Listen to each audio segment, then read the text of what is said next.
બનાસકાંઠાના Palanpur Abu road highway પર આવેલ ખેમાણા ટોલ પ્લાઝા પર ખેડૂતો દ્વારા ટોલ ફ્રીની માંગ સાથે આંદોલન કરવામાં આવ્યું છે। મોટી સંખ્યામાં ખેડૂતો આંદોલનમાં જોડાયા હતા અને 2 કિલોમીટર લાંબી રેલી યોજી હતી।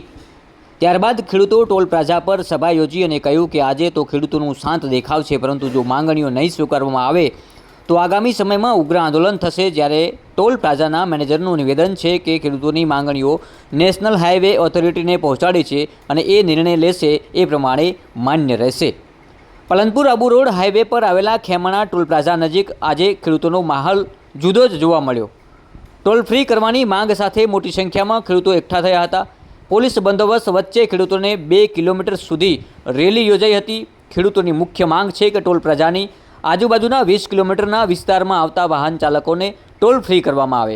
ખેડૂતોએ ખેમાણા ટોલ પ્લાઝા નજીક સભા યોજીને પોતાની માંગ ઉઠાવી હતી। જ્યારે આજે 1000થી વધુ ખેડૂતોએ રેલી યોજી હતી અને અરજી આપી હતી અને માંગણી કરી હતી। ત્યારે ટોલ પ્લાઝા ખાતે એક સભા પણ કરી હતી અને કહ્યું હતું કે આજે તો શાંત રેલી કરી છે, પરંતુ ખેડૂતોએ જો ખેડૂતોની માંગણીઓ નહીં સ્વીકારવામાં આવે તો આગામી સમયમાં આક્રમક આંદોલન પણ કરીશું। અગાઉ પણ 30 ગામના સ્થાનિક ખેડૂત આગેવાનોએ ટોલ ફ્રી મુદ્દે રજૂઆત કરી હતી અને આજે પણ રેલી નીકાળી અને ટોલ ફ્રી મુદ્દે રજૂઆત કરી છે। ત્યારે ટોલ પ્લાઝા ઓથોરિટીનું કહેવું છે કે આ ખેડૂતોની માંગણી છે એ નેશનલ હાઈવે ઓથોરિટીને પહોંચાડી છે અને નેશનલ હાઈવે ઓથોરિટીને જે નિર્ણય લેશે તે માન્ય ગણાશે। આપ જોઈ રહ્યા છો દ્રશ્યોમાં આજે પાલનપુર ખાતે આબુ રોડ હાઈવે પર આવેલા ખેમાણા ટોલ પ્લાઝા પર મોટી સંખ્યામાં ખેડૂતોએ ટોલ ફ્રીની માંગ સાથે આંદોલન કરવામાં આવ્યું છે। મોટી સંખ્યામાં આ આંદોલનમાં જોડાયા હતા ખેડૂતો અને 2 કિલોમીટર સુધીની લાંબી આ રેલી યોજાઈ હતી। ત્યારબાદ ખેડૂતો ટોલ પ્લાઝા પર સભા યોજી અને કહ્યું હતું કે આજે તો ખેડૂતોનો આ શાંત દેખાવ છે, પરંતુ જો માંગણીઓ નહીં સ્વીકારવામાં આવે તો આગામી સમયમાં આ આંદોલન છે જે ઉગ્ર બનશે। જ્યારે ટોલ પ્લાઝાના મેનેજર દ્વારા નિવેદન આપવામાં આવ્યું હતું કે ખેડૂતોની માંગણીઓ નેશનલ હાઈવે ઓથોરિટી સુધી પહોંચાડી છે। હવે નેશનલ હાઈવે ઓથોરિટી જે પણ નિર્ણય લેશે એ માન્ય રહેશે। આગામી સમયમાં એ જોવાનું રહેશે કે નેશનલ હાઈવે ઓથોરિટી હવે કેવા પ્રકારનું નિર્ણય લેશે।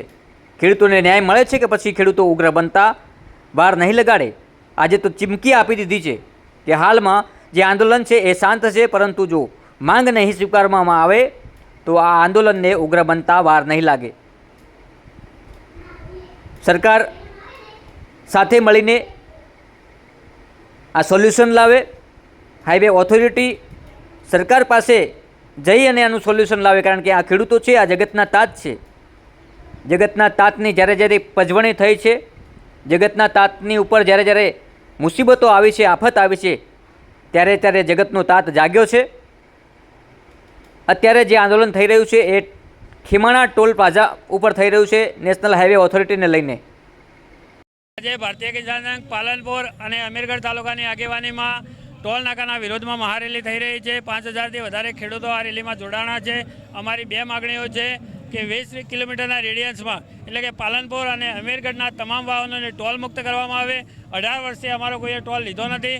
આ NHIT એ નવી ટ્રસ્ટ જે આવ્યું છે એ ટોલ ટેક્સ માટે સતત હેરાન કરે છે, પાસ લેવા માટે હેરાન કરે છે।